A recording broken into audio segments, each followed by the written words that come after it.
नमस्कार, आपका अखबार के इस अंक में आपका स्वागत है। मैं हूं प्रदीप सिंह। दो घटनाएं एक साथ हो रही हैं या एक हो चुकी है, एक होने वाली, और दोनों घटनाएं एक ही मुद्दे से जुड़ी हुई हैं और वो मुद्दा है वक्फ संशोधन विधेयक, जिस पर संयुक्त संसदीय समिति विचार कर रही है। उसकी बैठकें चल रही है और उसका फैसला जल्द आने वाला है। कब आने वाला है? 24 और 25 फरवरी को संसदीय समिति की आखिरी बैठकें होने वाली है। इस बैठक में क्लॉज वाइज जो है वो वोटिंग होगी। जो उसके सदस्य हैं, 21 सदस्य लोकसभा से हैं और 10 राज्यसभा से हैं और सभी पार्टियों को प्रतिनिधित्व दिया गया है। और जाहिर है कि बीजेपी सबसे बड़ी पार्टी है तो उसके सबसे ज़्यादा लोग हैं, और एनडीए सबसे बड़ा गठबंधन है तो उसके सबसे ज़्यादा सदस्य हैं, उसका बहुमत है। तो अगर एनडीए साथ रहेगा तो ये बिल पास होना तय है। तो क्लॉज वाइज जो है इस पर वोटिंग होगी और उसके बाद मामला जो है स्पीकर के पास जाएगा, सदन में रखी जाएगी रिपोर्ट।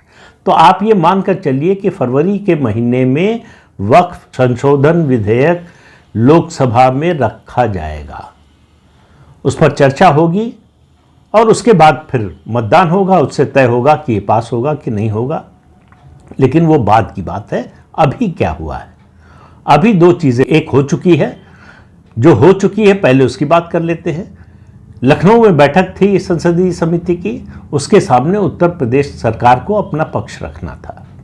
उत्तर प्रदेश सरकार ने एक बड़ा विस्फोट किया है।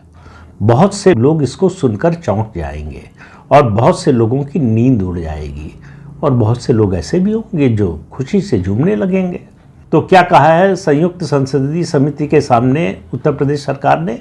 उत्तर प्रदेश सरकार ने कहा कि उत्तर प्रदेश में ये 14,000 हेक्टेयर ज़मीन वक्फ के पास है।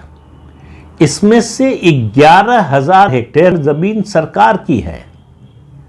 अब आप अंदाज़ा लगाइए कि जब मुख्यमंत्री योगी आदित्यनाथ ने कहा था कि ये वक्फ बोर्ड है या भूमाफिया बोर्ड है, तो सच्चाई का बयान कर रहे थे। इसको भूमाफिया बोर्ड ही कहा जा सकता है जो ज़मीन पर कब्जा करता है। पाकिस्तान देने के बाद कांग्रेस पार्टी संतुष्ट नहीं हुई और उसने एक कानून ऐसा बनाया कि मनमाने ढंग से मुसलमान इस देश की ज़मीन पर कब्जा कर सके और कोई अदालत में न जा सके, कोई सवाल न उठा सके, और उनको इसकी पूरी छूट हो। और इस कानून को लगातार और कड़ा किया गया। इस कानून को और मुस्लिम समाज के पक्ष में मजबूत किया गया। इससे आप अंदाज़ा लगा सकते हैं कि कांग्रेस पार्टी अपने मुस्लिम तुष्टीकरण की राजनीति में कहां तक जा सकती है। तो अगर 11,000 हेक्टेयर ज़मीन सरकारी है तो आप समझिए कि कितने बड़े लैंड बैंक पर अवैध कब्जा था वक्फ बोर्ड का। ये केवल उत्तर प्रदेश की बात है। अलग अलग प्रदेशों ने अपना अपना प्रेजेंटेशन दिया है, अपनी रिपोर्ट दी है। वो सब इकट्ठा जब जेपीसी बताएगी कि देश में कुल कितनी ज़मीन वक्फ बोर्ड के कब्जे में है और उसमें से कितनी अवैध कब्जे में है, और जो वैध कब्जा जिसको माना जा रहा है उसकी भी मुझे लगता है जांच पड़ताल होगी। उसमें भी बहुत कुछ ऐसा निकलेगा जो अवैध होगा, लेकिन अभी उसकी बात छोड़ देते हैं। तो ये अवैध कब्जे से ज़मीन को छुड़ाना, आप समझिए कि 77 साल लग गए।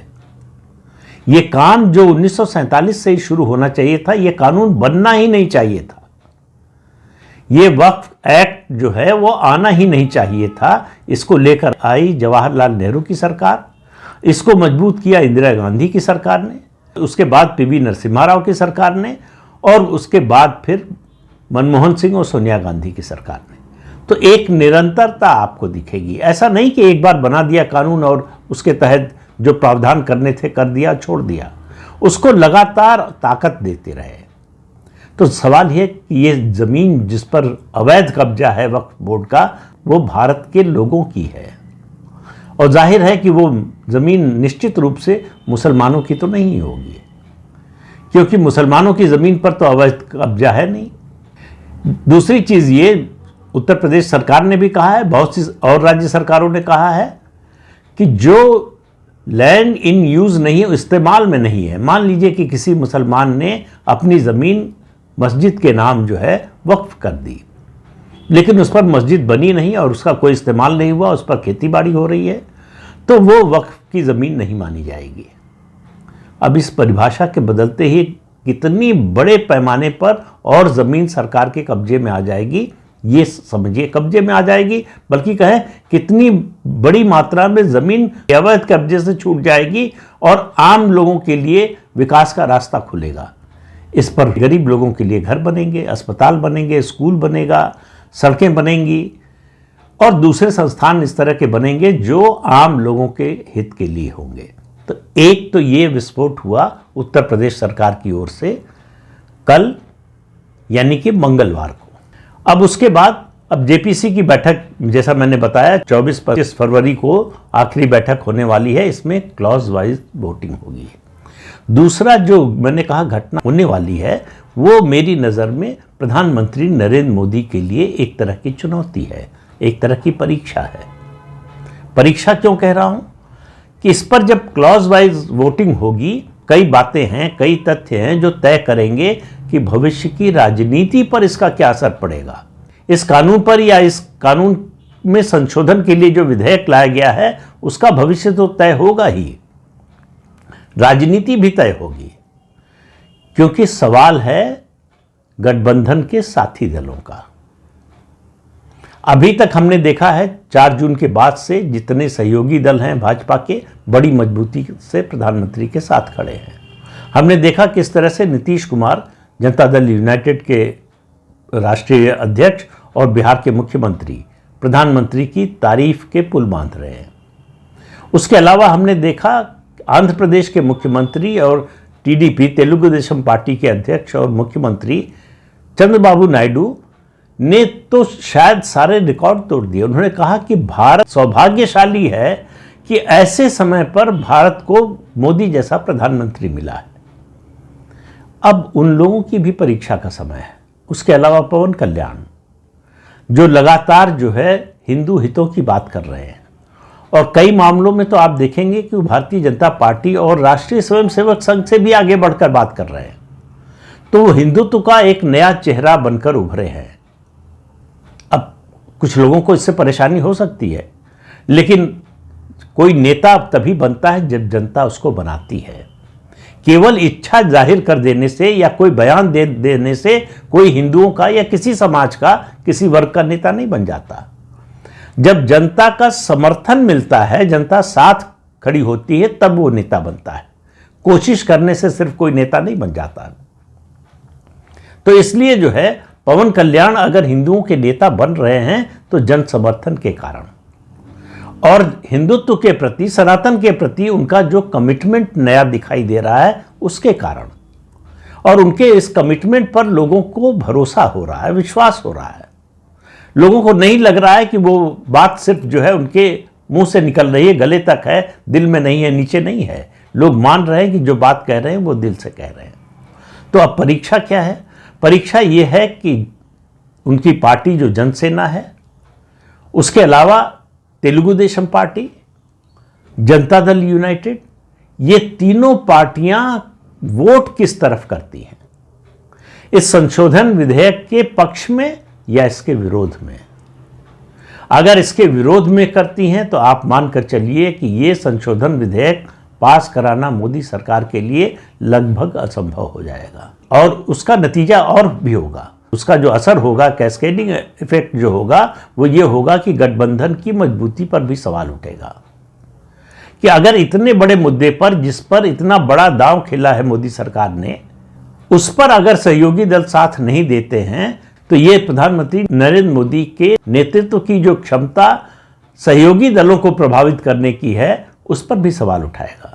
और जाहिर है ये बात मानकर चलनी चाहिए कि ये संशोधन विधेयक लाने से पहले उन्होंने इन नेताओं से बात जरूर की होगी, उनसे सहमति बनाई होगी, तभी ये विधेयक लेकर आए हैं। उनको भी मालूम है कि इनके सहयोग के बिना इसको पास कराना बहुत कठिन होगा।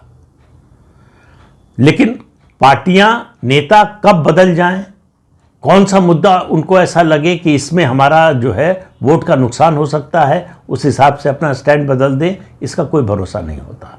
अभी तक वक्फ कानून पर जो संशोधन विधेयक आया है, उसके खिलाफ किसी सहयोगी दल ने, भाजपा के, कोई बयान नहीं दिया है।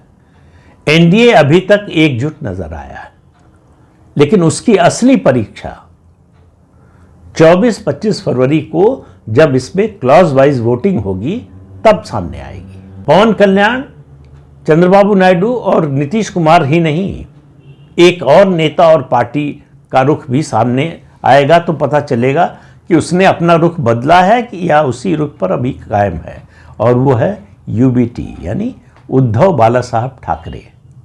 महाराष्ट्र का विधानसभा चुनाव बुरी तरह से हारने के बाद उद्धव ठाकरे और उनके कैंप से लगातार इस तरह के संकेत आ रहे हैं, इस तरह के बयान आ रहे हैं कि वो हिंदुत्व की राजनीति की ओर लौटने की कोशिश कर रहे हैं। इस मुद्दे पर उनकी पार्टी का जो स्टैंड होगा वो देखने लायक होगा। उनके सामने बड़ी बड़ी मुश्किल जो है समस्या है, बहुत मुश्किल चॉइस है उनके सामने। ये जब विधेयक पेश हुआ था तो शिवसेना के लोग सदन से वॉकआउट कर गए थे। इसके विरोध में मुसलमानों ने मातोश्री पर प्रदर्शन किया था। मातोश्री और शिवसेना के इतिहास में पहली बार ऐसा हुआ कि ठाकरे परिवार के निवास स्थान के बाहर मुसलमानों का इतना बड़ा प्रदर्शन हुआ और उन्होंने उद्धव ठाकरे को बहुत भला बुरा कहा कि हमने वोट दिया आपको और उसके बदले में आप हमारे मुद्दे पर जो है इस तरह से रवैया आपने अपनाया।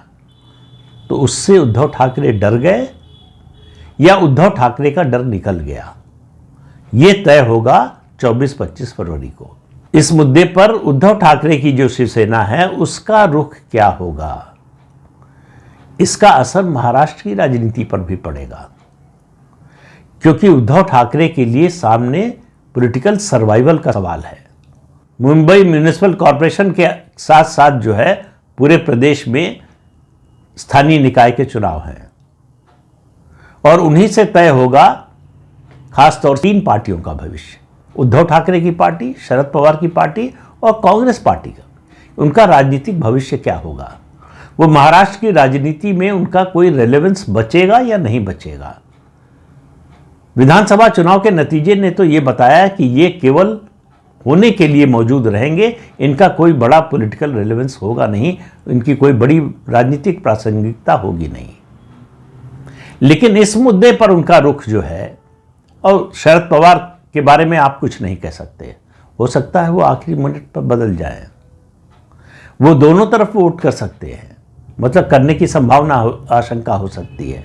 वो इस संशोधन विधेयक के पक्ष में भी वोट कर सकते हैं, लेकिन मैं बार बार हर बार जब शरद पवार की बात आती है तो कहता हूं कि शरद पवार राजनेता नहीं है, वो व्यापारी हैं, वो राजनीति का व्यापार करते हैं। तो अगर कोई सौदा पट रहा होगा, जो चर्चाएं आजकल आ रही हैं छनकर, उसमें कितनी सच्चाई है मुझे मालूम नहीं, कि वो अपनी बेटी को केंद्र में मंत्री बनाना चाहते हैं। कुछ लोग ये कह रहे हैं कि वो कैबिनेट मिनिस्टर बनाना चाहते हैं, लेकिन बीजेपी मिनिस्टर ऑफ स्टेट से ज़्यादा देना नहीं चाहती है। इसके बारे में इसकी कोई पुष्टि करने वाला नहीं है कि ये सच है कि गलत है। लेकिन एक बात में किसी पुष्टि की, किसी के समर्थन की ज़रूरत नहीं है, वो ये है कि शरद पवार की आखिरी इच्छा अब जो है राजनीति में अपनी बेटी को राजनीति में स्थापित करने की है। तो उनको मालूम है कि कांग्रेस में कुछ नहीं मिलने वाला, कांग्रेस सत्ता में आने वाली नहीं है फिलहाल। तो अगर कुछ मिल सकता है तो बीजेपी के साथ जाकर मिल सकता है। तो ऐसे में शरद पवार इस संशोधन विधेयक के समर्थन में भाजपा के एनडीए के साथ भी आ सकते हैं।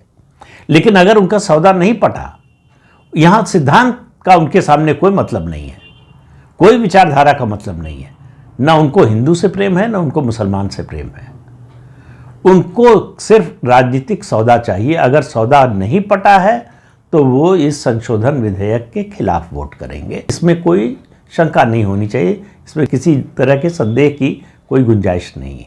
कांग्रेस पार्टी विरोध करेगी ही, ये तो पता ही है सबको, लेकिन बहुत से छोटे छोटे दल हैं, उनको भी फैसला करना पड़ेगा। और मैं ये मान कर चल रहा हूं कि जिस तरह का फ्लोर मैनेजमेंट करते हैं अमित शाह, इन सभी दलों से जो भी जहां भी थोड़ी भी संभावना होगी कि ये समर्थन में आ सकते हैं या जो इंडिपेंडेंट हैं, उन सब से बात हो चुकी होगी। लेकिन इन 3 पार्टियों का, खासतौर से टीडीपी, जनसेना जो पवन कल्याण की है और जेडीयू जो नीतीश कुमार की है, इनका रुख देखने लायक होगा, क्योंकि इनके रुख से तय होगा कि सत्ता पक्ष कमजोर होगा या विपक्ष मजबूत होगा। अगर ये पार्टियां इस संशोधन विधेयक के खिलाफ हो जाती हैं तो आप मानकर चलिए कि विपक्ष को फिर से एक संजीवनी मिल जाएगी, फिर से मोदी के खिलाफ और केंद्र सरकार के खिलाफ मोर्चा खोलने का एक बड़ा मुद्दा मिल जाएगा। तो इसलिए जो है मैं कह रहा हूं कि ये प्रधानमंत्री नरेंद्र मोदी की अपने सहयोगी दलों को साथ लेकर चलने की जो क्षमता है उसकी भी परीक्षा है, और इस परीक्षा का रिजल्ट आने में बहुत देर नहीं है। 25 फरवरी को ही पता चल जाएगा। और आप मानकर चलिए कि अगर यहाँ से ये पार्टियां साथ देती हैं 25 तारीख की बैठक में, तो ये बिल फरवरी में ही पेश होगा लोकसभा में, और पूरी संभावना है कि फरवरी में ही इसे पास कराने की कोशिश करेगी सरकार। और ये बहुत बड़ा परिवर्तन होने जा रहा है। ये जो मुस्लिम तुष्टीकरण की राजनीति है उस पर ये बहुत बड़ा हथौड़ा चलने जा रहा है। चल पाएगा कि नहीं, ये इसी मतलब अगले महीने फरवरी में ही तय हो जाएगा।